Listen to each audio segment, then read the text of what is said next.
Hello friends, तो आज का हमारा वीडियो है medical lab technologist MCQs chapter number 5 जिसका सब्जेक्ट है क्लिनिकल वायरोलॉजी। तो चलिए फ्रेंड्स स्टार्ट करते हैं। तो आज का हमारा पहला क्वेश्चन है फ्रेंड्स। इससे पहले आप अगर मेरे चैनल पर नए आए हैं तो चैनल को कर लीजिए सब्सक्राइब और बेल बटन के ऑल नोटिफिकेशन को क्लिक जरूर करें ताकि मेरे वीडियो के आने वाले समस्त नोटिफिकेशन आप तक आसानी से पहुंच सकें। तो पहला क्वेश्चन है friends, picorna virus which type virus, DNA, RNA, proteins या फिर इनमें से कोई नहीं।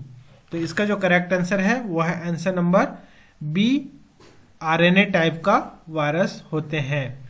Next questions, a viral species is not defined on the basis of the disease symptoms it causes. The best example of this is option number A polio, B rabies, C hepatitis, D chickenpox and shingles and option number E measles. तो friends इसका जो correct answer हो जाता है वह है hepatitis, answer number C. Next question number third, which of the following can be transmitted from an infected mother to her fetus across the placenta? तो इनमें से कौन सा डिजीज होता है, इन्फेक्टेड डिजीज होता है जो मदर से चाइल्ड पे फैलता है, अक्रॉस होता है प्लेसेंटा के माध्यम से, एक मतलब मदर से चाइल्ड पे जाता है। तो सबसे पहले फ्रेंड्स आप सभी को तो पता है कि HIV इसमें होता है, किंतु इसके अलावा और भी इसमें जो डिजीज हैं इनमें से ऑप्शन नंबर ए है Borrelia, burgdorferi and cytomegalovirus, spirillum minus and D anthrax and E है एर्सिनिया। एंड जो इसका करेक्ट आंसर फ्रेंड्स वह होता है साइटोमेगेलोवायरस, जिसको CMV के नाम से भी शॉर्ट में जाना जाता है। Next question number 4, regarding viral vaccines which one of the following is the most accurate? तो वायरल वैक्सीन्स के लिए सबसे मोस्ट एक्यूरेट होता है तो वह क्या है? ऑप्शन नंबर ए है killed vaccine include a longer lasting response that then do live attenuated vaccine. Option number B killed vaccines are no longer used in this country because they do not include secretory IgA immunoglobulins alpha. Killed vaccines induce a broader range of immune response than do live attenuated vaccine. Option number D, killed vaccines are safer to give to immunocompromised patient than are live attenuated vaccine. And जो correct answer है वो answer number D आ जाएगा friends, killed vaccine are safer to give to immunocompromised patients than are live attenuated vaccine. Next question number 5, individual who have had an anaphylactic reaction to egg protein should not receive which one of the following vaccines. Option number A hepatitis A vaccine, hepatitis B vaccine, influenza vaccine, gastrointestinal and polio vaccine and rabies vaccine. And correct answer friends answer number C. Next question number 6, induction of passive active immunity is useful in the prevention of which one of the following sets of 2 viral disease? And option number A hepatitis A and dengue, hepatitis B and rabies, influenza A and varicella, mumps and yellow fever, and option number E rubella and measles. And जो correct answer friends वो है answer number B, hepatitis B and rabies. Next question number 7, protection of the unimmunized individual based on immunization of a sufficient number of other members of the population is a description of which one of the following? Option number A active immunity, herd immunity, passive active immunity या फिर post exposure immunity. And correct answer herd immunity, answer number B. Next question number 8।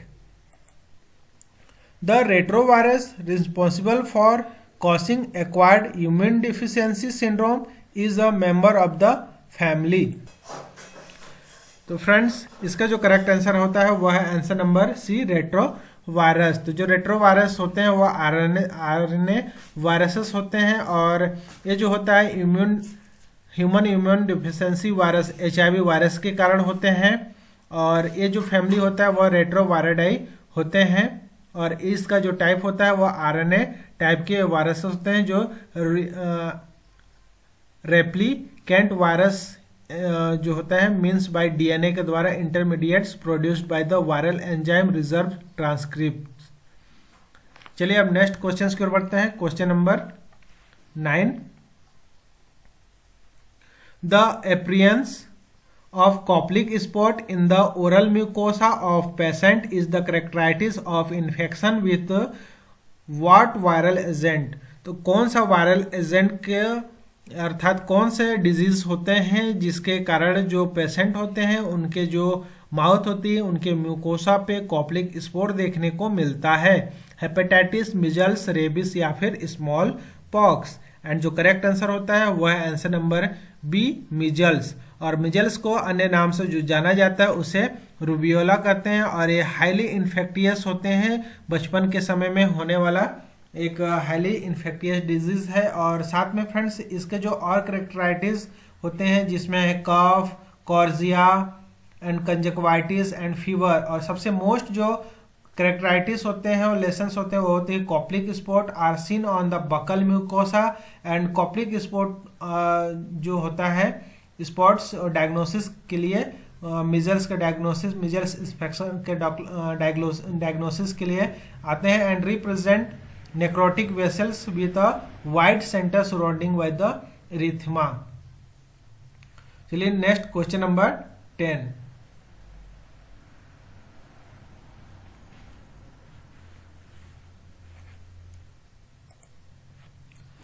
Characteristics of DNA hepatitis virus include infectious spread by contaminated body fluids, 50 to 180 days incubation period and the chronic infection।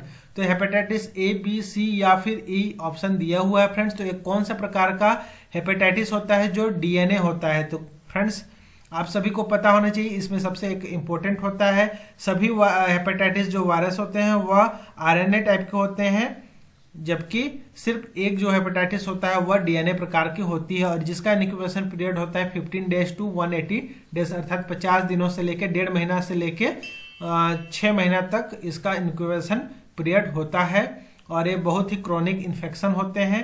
तो इसका जो correct answer है friends वो answer number B, hepatitis B है। और जो hepatitis B होता है वह DNA वायरसेस होते हैं और ये जो ब्लड और सेक्सुअल कांटेक्ट से फैलते हैं। एंड जो मोस्ट हेपेटाइटिस वायरस जो होते हैं लॉन्ग इंक्यूबेशन पीरियड जो होता है वह several weeks two months. And hepatitis A जो होता है एंड हेपेटाइटिस ई वायरस होते हैं वो दोनों RNA वायरसेस हैं और ये दोनों फेकल ओरल रूट से फैलते हैं। एंड हेपेटाइटिस जो सी होता है ये भी RNA वायरसेस होते हैं और जो कॉन्टैक्ट विथ ब्लड के कॉन्टैक्ट द्वारा हेपेटाइटिस सी फैलता है।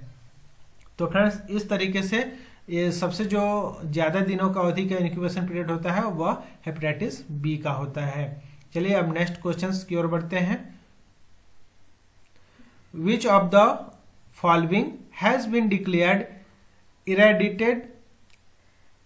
Eradicated by the World Health Organization? WHO के द्वारा इरेडिकेटेड कर दिया गया है वो कौन सा है? Smallpox, human T cell lymphotropic virus, hepatitis G virus and eastern equine encephalitis. And जो करेक्ट आंसर होता है फ्रेंड्स वह है answer number A, smallpox. तो फ्रेंड्स स्मॉल पॉक्स जो होता है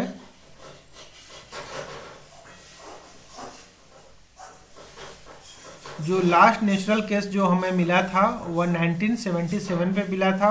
वर्ल्ड हेल्थ ऑर्गेनाइजेशन ने इसको इरेडिकेटेड कर दिया था, वो स्मॉल पॉक्स फ्री कर दिए थे। स्मॉल पॉक्स फ्री जो हुआ था वो घोषित हुआ था WHO के द्वारा, वह हुआ था 1979 में। जो इसका elimination of the viruses was due to worldwide vaccination programme के द्वारा यह वर्ल्ड वाइड से समाप्त कर दिया गया है। And this is the highly contagious natural of the variola virus. तो फ्रेंड्स आपको पता है स्मॉल पॉक्स जो होता है वह वेरियोला वायरस के नाम से जाना जाता है। And the cause of smallpox and ability of the virus to produce separate infection and the termination of routine vaccination the viruses is considers a potential bioterrorism agent. Next, question number 12.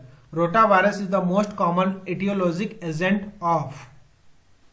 Option number A, acute non-bacterial encephalitis in children. B, acute non-bacterial gastroenteritis in infants and young children. Chronic non-bacterial pharyngitis in children and young adults. Chronic non-bacterial retinitis in children.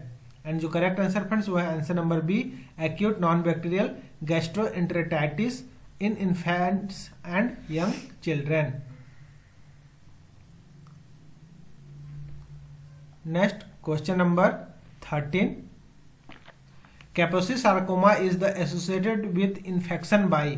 तो जो कैपोसी sarcoma होता है वो किसके कौन से infection के साथ उत्पन्न होता है? Option number A adeno virus, B cytomegalovirus, C hepatitis E, वीएम्स एंड ह्यूमन हर्पिस वायरस 8. तो इसका जो करेक्ट आंसर फ्रेंड्स वह है आंसर नंबर डी. तो during acquired immune deficiency syndromes as the immune system becomes weekends.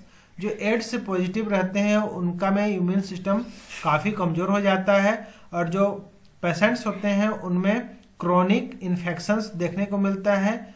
Various neoplasm and Kaposi sarcoma a relatively common cancer in patients with AIDS and has been linked to human herpes virus 8 and viral genome has been found in the cancerous growth in the patients. तो correct answer number D, human herpes virus 8. Next question number 14.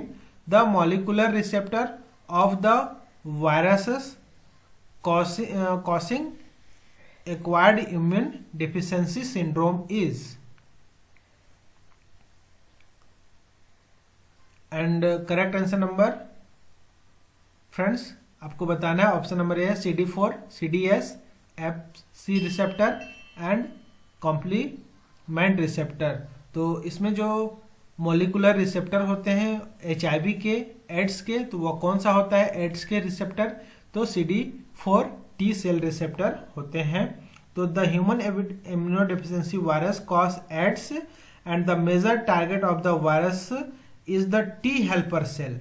जो T helper cell होते हैं which would normally function to control disease and the viruses initially bind to CD4 cell found on the surface of T helper cell. जो T helper cell के मतलब surface पे पाए जाते हैं वो CD4 सेल के द्वारा ये रिसेप्टर का कार्य किया जाता है. तो फ्रेंड्स नेक्स्ट क्वेश्चन की ओर बढ़ते हैं. Question number 15.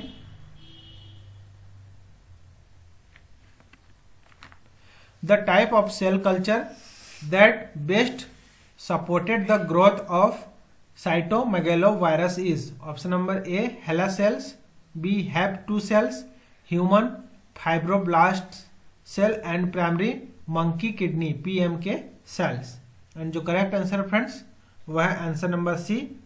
एंड जो commercially available cell culture of the human fibroblasts are optimal for the cultivation of cytomegalovirus, जिसको शॉर्ट में CMB कहा जाता है. CMB will not replicated in other cell culture such as HeLa और Hep2 and CMV can be in identify with a high level of confidence solely on the base of its characteristics is cytopathology and infected cell in the monolayer appeal enlarged, rounded and reflectal.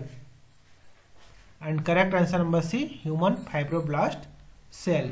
तो friends part 1 में यहीं तक, part 2 लेके आऊंगा। तो उम्मीद करता हूँ ये वीडियो आप लोगों को पसंद आया होगा। तो चैनल को subscribe. Thank you for watching, have a good day. जय हिंद, जय भारत।